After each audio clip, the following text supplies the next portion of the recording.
Sôm chấm điệp số bốc mai bong bóng từng ở kia ba ngày nay nhom sôm chai đầm lệ tẹt tên năng bạch chạy kịch nông ca trên chấm chấm rạch đáy nhá bong bóng ba hay một đôiនេះគឺពេញនិយមខ្លាំងមែនទែនសម្រាប់របរការចិញ្ចឹមចង្រិតនេះហើយតេតឹងទៅលើចំណាយអីហ្នឹងគឺយើងក៏មិនជាចំណាយច្រើនណាស់ណាដែរបងប្អូនតេតឹងនឹងការចិញ្ចឹមហើយការរៀបចំអាងក៏សិតតែល្អមែនទែនបងប្អូននេះគឺរៀបចំអាងច្រើនមែនទែនអាងបាទហើយឥឡូវនេះគឺខ្ញុំនឹងចែករំលែកជូនពុកម៉ែបងប្អូនទាំងអស់គ្នាបើសិនជាមានបំណងចង់ចិញ្ចឹមចង្រិតអី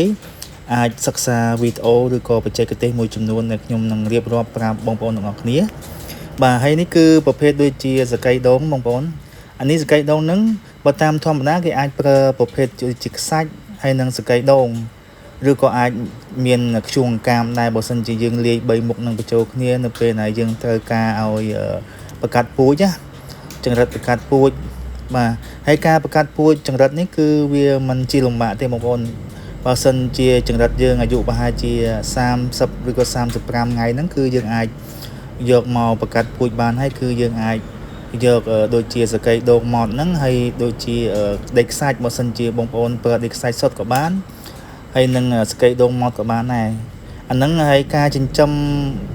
ដូចជាចង្រិតហើយនឹងការចិញ្ចឹមកដោបវាដូចតែគ្នាដែរបងប្អូននេះឃើញពងពណ៌សហ្នឹងគឺវាពងហើយបាទនេះហើយតេតើនឹងការបិទនេះគឺគេបិទស្កុតដើម្បីកុំឲ្យចង្រិតវាឡើងបងប្អូនហើយទំហំអាងបងប្អូនខ្ញុំប្រាប់ពីបច្ចេកទេសនៃទំហំអាងបន្តិចបាទទី1បើសិនជាយើងត្រូវការធ្វើអាងអីហ្នឹងគឺទទឹងប្រហែលជា1.2 ម៉ែត្រហើយបដោយប្រហែលជា2.40 ម៉ែត្រហើយបើនិយាយពីកម្ពស់អាងវិញប្រហែលជា50ទៅ60សង់ទីម៉ែត្រហើយមូលហេតុអីបានយើងធ្វើរហូតដល់50ទៅ60សង់ទីម៉ែត្រសម្រាប់កម្ពស់អាងដោយសារតាមការសិក្សាស្រាវជ្រាវគឺចង្រិតវាអាចលោតបាន10ទៅ20សង់ទីម៉ែត្រណាគឺវាលោតចេញរួចអញ្ចឹងបើសិនជាយើងដាក់ដល់កម្ពស់ហ្នឹងគឺវាពិបាកក្នុងការលោតចេញហើយនេះគឺជាកូននៃញាស់បងប្អូនណាពងណាអញ្ចឹងបងប្អូនទាំងអស់គ្នាអាចនៅពេលដែលយើងប្រមូលពងចេញពីដូចករណីថាដូចជាខ្សាច់ឬក៏សកៃដូងហ្នឹងបងប្អូនអាចយកទៅរុំឬក៏ដាក់កន្លែងហប់បន្តិចមកហើយយើងអាចមានរុនបន្តិចណាកុំឲ្យវាហប់ពេកណាហើយនេះគឺជាចំណីកូនចង្រិតដែលទើបតែកើតណាបាទទើបតែកើតហ្នឹងគឺគេឲ្យស៊ីប្រភេទចំណីកូនមន់ហ្នឹងហើយចំណីកូនមន់ហ្នឹងបងប្អូនអាចយកមកកិនឲ្យម៉ត់បាទកិនឲ្យម៉ត់បាទហើយដើម្បីឲ្យវាស៊ីហើយរយៈពេលចាប់ពីកើតពីញាស់រហូតដល់10ទៅ10ថ្ងៃជាងហ្នឹងយើងអាចដាក់ស្លឹកឈើបានបងប្អូនដូចជាស្លឹកពណ៌បៃតងណាបាទដូចអាចស្លឹកល្ហុងដូចតាមពិតទៅក៏វាស៊ីដែរបងប្អូនស្លឹកល្ហុងហើយមួយទៀតតេតើនឹងកូនវាបងប្អូនកូនវាយើងប្រយ័ត្នតិចនៅពេលដែលយើងយកទៅបំបែកភ្ញាស់វាហ្នឹងណាដោយសារយើងខ្លាចវាលំទឹកណាបងប្អូនបាទហ្នឹងគឺយើងដកវិសោធន៍ទាំងអស់គ្នាបើសិនជាយើងដាក់ទឹកនៅចានអីអាចវាលងទឹកអញ្ចឹងបងប្អូនអាចយកអេប៉ុងទុនហ្នឹងដាក់ឬក៏កណាត់ទុនហ្នឹងយើងដាក់ឲ្យវាជក់ទឹកណាហើយយើងដាក់នៅក្នុងហ្នឹងទៅដើម្បីឲ្យវាបើទឹកហើយបងប្អូននឹងឃើញវាអត់ឡើងផុតពីកន្លែងហ្នឹងដែរដោយសារយើងបិទស្កុតណាអញ្ចឹងបងប្អូនត្រូវបិទស្កុតស្កុតថ្លាហ្នឹងយើងបិទជុំវិញអាងរបស់យើងទៅអញ្ចឹងនៅពេលដែលវាឡើងទៅវាល្អណាអញ្ចឹងវាអត់ឡើងរួចចេញពីកន្លែងស្កុតហ្នឹងទេហើយនេះគឺជាការចិញ្ចឹមមួយដ៏ល្អមែនទែនហើយការចិញ្ចឹមនេះគឺចិញ្ចឹមច្រើនបងប្អូនហើយបើសិនជាបងប្អូនទាំងអស់គ្នាចាប់អារម្មណ៍អីយើងមិនចាំបាច់ចិញ្ចឹមច្រើនដូចគេច្រើនអាងក៏បានដែរយើងចាប់ដើមត្រឹមមួយអាងថា3អាងចុះ3អាងណាបាទ3អាងគឺទី1ទៅយើងដាក់អាងសម្រាប់បង្កើតពូជមួយទៅហើយ2អាងទៀតទៅសម្រាប់យើងចិញ្ចឹមយកសាច់ដើម្បីលក់អញ្ចឹងណាហើយអញ្ចឹងយើងព្យាយាមសិក្សាដំបូងឡើយគឺយើងសិក្សាពីវាទៅហើយពួកតេតើនឹងចង្រិតនេះគឺទីផ្សារល្អមែនទែនហើយការចិញ្ចឹមអីហ្នឹងគឺវាមិនតេតើនឹងបច្ចេកទេសច្រើនណាស់ណាដែរគាត់ថាតេតើនឹងការគ្រប់គ្រងចំណីណាបាទហើយនេះគឺហើយមួយទៀតតេតើនឹងការរៀបហ្នឹងគឺយើងប្រើលក្ខណៈកេះពងទាឬក៏ពងមាន់ហ្នឹងបងប្អូនបាទហើយអាហ្នឹងគឺសំខាន់ណាស់សម្រាប់ការចិញ្ចឹមចង្រិតបើសិនជាបងប្អូនទាំងអស់គ្នាចង់ចិញ្ចឹមយើងរៀបក្នុងអាងហ្នឹងឲ្យពេញអាងដូច ដែលវីដេអូបង្ហាញហ្នឹងគឺរៀបឲ្យពេញចឹងទៅបន្ទាប់មកអាហ្នឹងបើសិនជាតាមធម្មតាទំហំដូចខ្ញុំបានលើកឡើងមិញអញ្ចឹងបើទទឹង1ម៉ែត្រ2ម៉ែត្របដោយ2ម៉ែត្រ40ហ្នឹងបើសិនជាយើងដាក់ពូជពងវាប្រហែលជា2ចានឬក៏3ចានប៉ុន្តែបើតាមធាតុពិតបើសិនជាបងប្អូនទាំងអស់គ្នាមានកេះពងមាន់ហ្នឹងយើងតម្រៀបណាបងប្អូនឃើញទេហើយគេដាក់ឲ្យចំហខាងក្រោមបងប្អូនឃើញទេគេរៀបឈើដើម្បីឲ្យវាខ្ពស់កុំឲ្យវាអប់ជាមួយនឹងបាតអាងណាអញ្ចឹងយើងរៀបអញ្ចឹងមកបងប្អូនយើងរៀបកើគ្នាបែបហ្នឹងមកដើម្បីទុកឲ្យវាមានចន្លោះហ្នឹងដើម្បីឲ្យវាចូលទៅណាបាទឃើញទេនេះឃើញអានេះគឺជាបច្ចេកទេសមួយដែលល្អមែនទែនសម្រាប់របរការចិញ្ចឹមចង្រិតហើយអ្វីដែលខ្ញុំរៀបរាប់នេះគឺសិតតែជាបច្ចេកទេសហើយនេះគឺជាការដាក់ទឹកបងប្អូនហើយទឹកហ្នឹងបងប្អូនដឹងហើយថាយើងធ្វើម៉េចយើងដាក់ឲ្យវាស្មើយើងរកកេះស្នោឬក៏ប្រដាប់ដាក់ចំណីហ្នឹងគឺដាក់ធ្វើម៉េចឲ្យស្មើណាបងប្អូនណាហើយបើសិនជាករណីយើងចិញ្ចឹមបង្កាត់ពូជ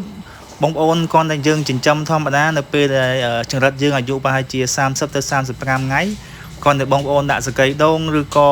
ខ្សាច់ទៅវានឹងមកចូលនៅក្នុងខ្សាច់ឬក៏សកៃដូងដើម្បីពងឲ្យបងប្អូនអាហ្នឹងវាដល់ពេលវាពងអញ្ចឹងណាអញ្ចឹងរាល់ការចិញ្ចឹមចង្រិតនេះគឺវាមានបច្ចេកទេសប៉ុណ្ណឹងបងប្អូនហើយតាមធម្មតាតើតើនឹងការដាក់ចំណីឬក៏ការគ្រប់គ្រងទឹកហើយបើចំណីរបស់យើងហ្នឹងបងប្អូនត្រូវដឹងដែរថាបើសិនជាករណី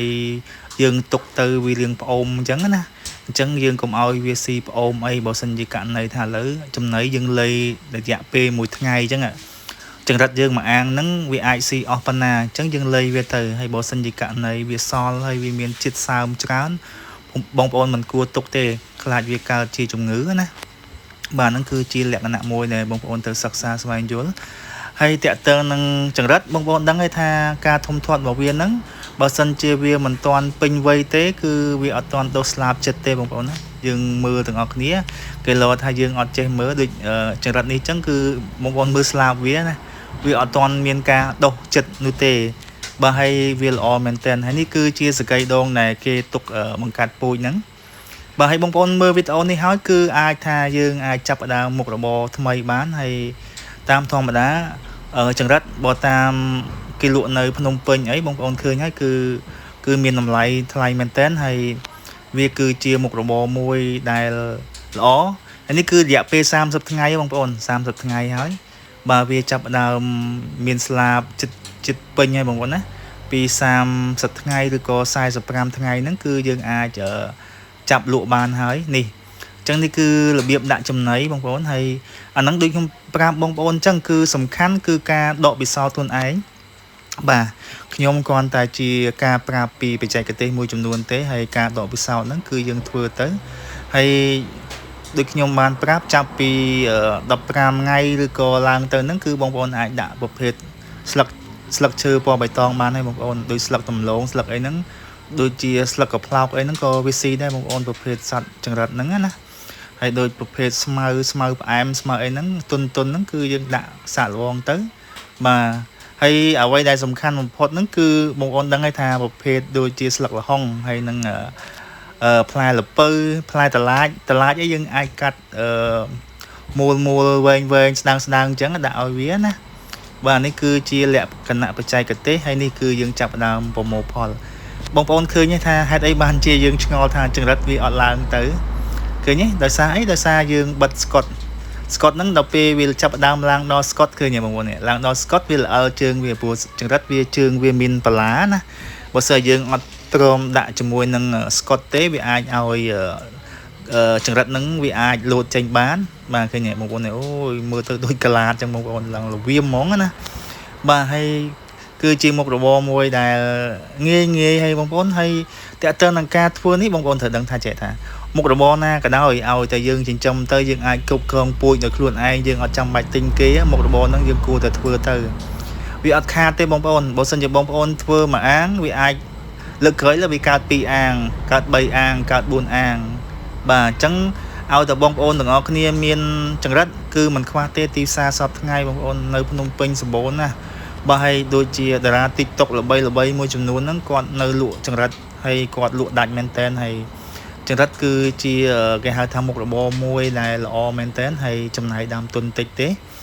បាទហើយបើសិនជាយើងធ្វើត្រឹម2 3អាងហ្នឹងក៏យើងចំណាយមិនច្រើនទេបងប្អូនបាទហើយបើសិនជាបងប្អូនទាំងអស់គ្នារៀបជាឥតអីណារៀបជាអាងណាអាងសំងណាសូមឲ្យបងប្អូនទាំងអស់គ្នាព្យាយាមត្រាំអាងហ្នឹងសិនណាអាង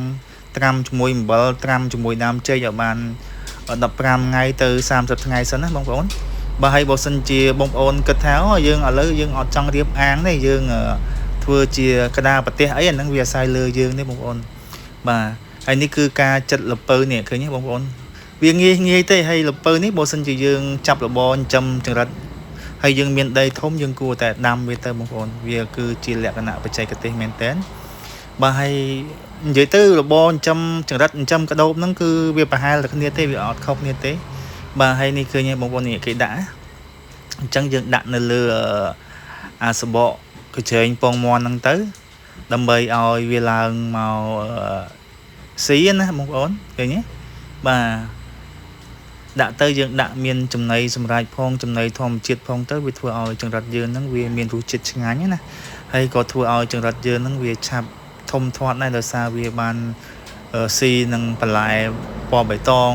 បន្លែពណ៌លឿងអីចឹងណាបងប្អូននេះឃើញទេបាទអញ្ចឹងគឺងាយបងប្អូនឃើញអូយហើយកសិករដែលគាត់ធ្វើនេះគឺគាត់ធ្វើច្រើនមែនតើច្រើនអាងមែនតើបងប្អូនបាទហើយបងប្អូនសាកសម័យមើលបើសិនជាយើងចិញ្ចឹមបានដូចគាត់អញ្ចឹងណាយើងនឹងអាចទៅជាអ្នកដែលជោគជ័យផ្នែកចិញ្ចឹមចង្រិតហើយចង្រិតនេះគឺចង្រិតដែកមកតាមធម្មតាកន្លងមកការខ្ញុំនៅក្មេងអីហ្នឹងគាត់ចាប់ឲ្យឈ្មោលហ្នឹងពងវីក្បាលហើយជុលណាប៉ុន្តែទៀតពិតដល់ពេលឥឡូវនេះគឺគេយកចង្រិតនេះយកមកធ្វើជាអាហារគឺពិតជាស្ញោចសរសើរមែនតើបងប្អូនបាទហើយនេះគឺជាមុខរបរថ្មីហើយសង្ឃឹមថាពុកម៉ែបងប្អូនទាំងអស់គ្នាដែលនៅទំនេរហើយចង់ចាប់របរតាក់ទងនឹងការចិញ្ចឹមចង្រិតអីអាចសិក្សាស្វែងយល់ហើយមួយទៀតក៏អាចសួរនាំពីខ្ញុំបានហើយយើងក៏មានអាចថាបច្ចេកទេសនៃការបង្រៀនមួយចំនួនសម្រាប់បងប្អូនដែលចាប់អារម្មណ៍ដែរបើសិនជាចាប់អារម្មណ៍ណាបាទនេះគឺជាមុខរបរល្អមែនតើហើយបងនិយាយពីពូជវិញបងប្អូនដឹងហើយថាឲ្យតែយើងចង់គឺយើងស្វះស្វែងរកពូជដើម្បីយកមកចិញ្ចឹមហើយកុំឧបសគ្គទៅលើពូជសំខាន់តើចិត្តយើងចង់ធ្វើបង្កើតមុខរបរឬអត់ហើយមួយទៀតបើសិនជាយើងអត់មានទីផ្សារក្នុងការលក់ចេញ